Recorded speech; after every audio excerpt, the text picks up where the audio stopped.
Hello guys, একটি NGO প্রতিষ্ঠানে কি কি লাগে দেখুন। চেয়ার,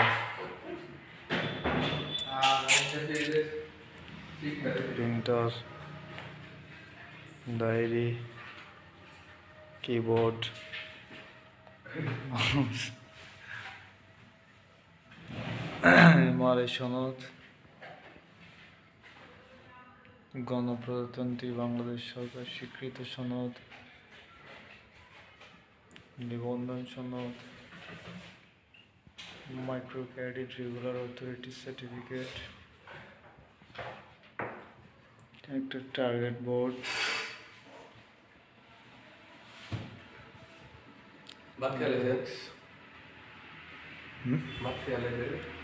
না আমাদের বড় ভাই, শ্রদ্ধেয় বড় ভাই রাজন ভাই প্রোগ্রাম অর্গানাইজার পদে কর্মরত ভাই। এখন দৈনিক হিসাব করবেন, কালেকশন শিট, ক্যাশ মিলাবেন, একটা ক্যালকুলেটর, একটা স্পঞ্জ, লাল কলম নয়, অনেকগুলো রেজিস্টার প্রয়োজন, মুভমেন্ট রেজিস্টার, হাজিরা রেজিস্টার, দৈনিক আদায় রেজিস্টার,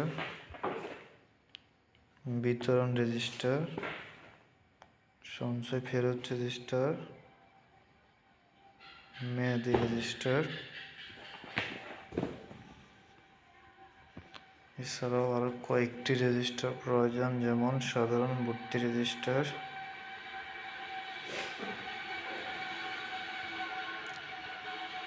এছাড়াও মাসিক রিপোর্টের জন্য কিছু ফাইল প্রয়োজন।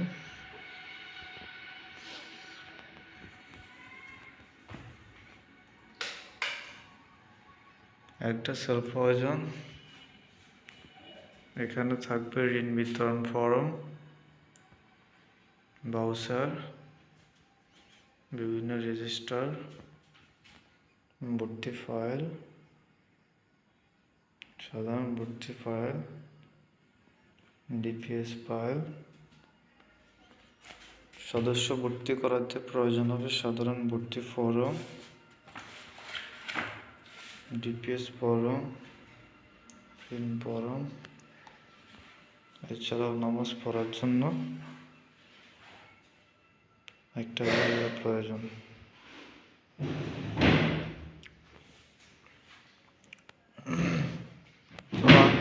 রাজন ভাই, আপনি সারাদিন কোথায় কোথায় ছিলেন আজকে? মাঠে, ঘাটে, বিলে। আপনার আজকে কালেকশন কত?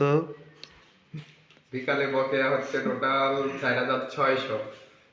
আচ্ছা, সারা বিকাল বকে আদায় করছেন না গাইজ? রাজন ভাই সারা বিকাল আজকে বকে আদায় করছে। তো আপনারা কেউ যদি এনজিওতে চাকরি করতে চান, আপনাদেরকে কিন্তু এরকম কষ্ট করে বকেয়ার জন্য ঘন্টার পর ঘন্টা বসে থাকতে হবে আর মশার কামড় খেতে হবে। গ্যাস, এটা হলো সমিতি নাম্বার, কিভাবে সমিতি সাজাতে হয়।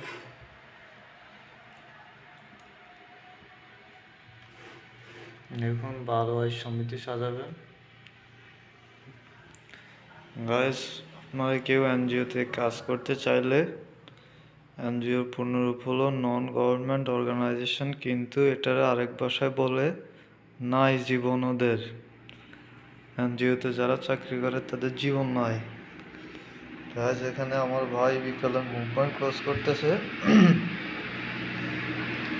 মুভমেন্ট মানে হলো সকাল কয়টা বাজে বের হবে, কয়টা বাজে ফেরত আসবে, তার একটা কার্য বিবরণী। খাতায় প্রমাণ করবে যে সে ফিল্ডে ছিল, আসার পরে সে এটাকে ক্লোজিং করবে। ভাই, এটাকে এনে ক্লোজিং করে দিন, সকালবেলার সময় কেন গাইস। সকালে ফিল্ডে বেরোলো ভাই 8:30-এ, ফিল্ড থেকে আসলো হচ্ছে কি 1টা বাজে। এই হলো কার্য বিবরণী। গাইজ, একটা সেলফের প্রয়োজন হবে আপনাদের। এখানে হচ্ছে গিয়ে আপনারা আপনাদের প্রয়োজনীয় কাগজপত্র রাখবেন, আর একটা ল্যাপটপের প্রয়োজন হবে যেটা দিয়ে আপনারা কাজ করবেন। আর হচ্ছে গিয়ে আপনাদের বিভিন্ন কাগজপত্র প্রয়োজন হবে।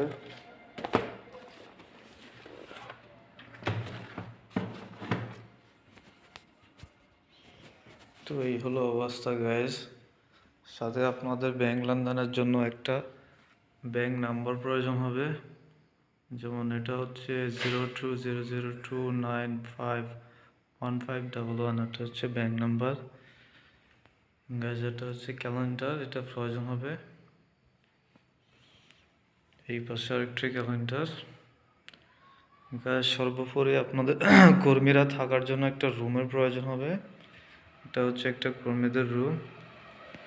এই পাশে আরেকটা রুম, সাথে আপনাদের একটা স্টিলের আলমারির প্রয়োজন হবে।